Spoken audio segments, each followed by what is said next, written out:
بسم اللہ الرحمن الرحیم۔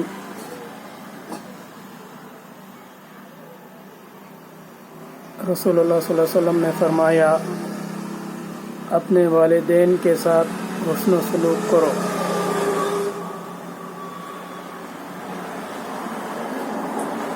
تمہاری اولاد بھی تم سے حسن و سلوک کرے گی۔ جو بندہ اپنے والدین کے ساتھ حسن و سلوک کرے گا، اس کی اولاد بھی اس سے حسن و سلوک کرے گی۔ نمبر دوسری حدیث ہے، جب انسان رسول اللہ صلی اللہ علیہ وسلم نے فرمایا، جب انسان مر جاتا ہے تو اس کا عمل منقطع ہو جاتا ہے، یعنی اس کا عمل ٹوٹ جاتا ہے، ختم ہو جاتا ہے۔ جب انسان دنیا سے رخصت ہوتا ہے، مر جاتا ہے، تو اس کا عمل جو ہے منقطع ہو جاتا ہے، یعنی کہ ٹوٹ جاتا، ختم ہو جاتا ہے اس کا عمل۔ مگر تین چیزوں کے عمل ایسے ہیں جس کا ثواب ہمیشہ جاری رہتا ہے، یعنی انسان جب ختم ہو جائے گا، مر جائے گا، دنیا سے رخصت ہو جائے گا، تو بھی ان تین چیزوں کا عمل ہمیشہ جاری رہتا ہے، اس تین چیزوں کا ثواب جو ہے ہمیشہ جاری رہتا ہے، اس کو ملتے رہتا ہے ثواب۔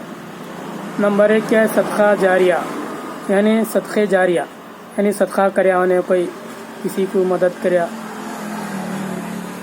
کسی کو کچھ دیا، کسی کو کھانا کھلایا، کسی کو جو بھی سب اس سے اپنے حیات میں جو بھی نیک عمل کیا، کسی کو خیرات دیا، کسی کی مدد کریا، کسی بھوکے کو کھانا کھلایا، کسی کو صدقہ کریا، یعنی وہ صدقہ جاریہ کہلاتا ہے۔ دوسرا کیا ہے؟ دوسرا کیا ہے؟ علم، جس سے لوگ فائدہ اٹھائے۔ دوسرا کیا ہے؟ علم، دوسروں کو علم، وہ کسی کو علم سکھایا، کسی کو اس کے ذریعے سے لوگ اس کے ذریعے سے جس سے لوگ فائدہ اٹھائے۔ ان کچھ سکھاتا تھا زندگی میں، کچھ بتاتا تھا، کسی کچھ پڑھاتا تھا، کچھ نیک عمل کرنے کے بولتا تھا، تو جو علم دوسروں کو سکھاتا تھا، علم جو دیتا تھا، اس کے ذریعے سے لوگ فائدہ اٹھائے، تو وہ بھی اس کے لیے آخرت کا نجات کا ذریعہ ہوگا۔ نمبر 2۔ نمبر 3 کیا ہے؟ نیک صالح اولاد، اس کی نمبر 3 کیا ہے؟ اس کی نیک اور صالح اولاد، اس کی اولاد جو ہے نیک اور صالح ہے، جو اس کے مرنے کے بعد اس کے لیے دعا کرے، یہ بھی جو ہے اس کے لیے ایک ذریعہ ہوگا، نجات کا ذریعہ ہوگا آخرت میں اس کے لیے نجات کا ذریعہ ہوگا۔ یہ 3 ہے۔ ایک اور حدیث ہے، رسول اللہ صلی اللہ علیہ وسلم نے فرمایا، جنت کا ایک دروازہ ہے جسے ریان کہتے ہیں، جنت میں ایک دروازہ ہے جسے ریان کہتے ہیں۔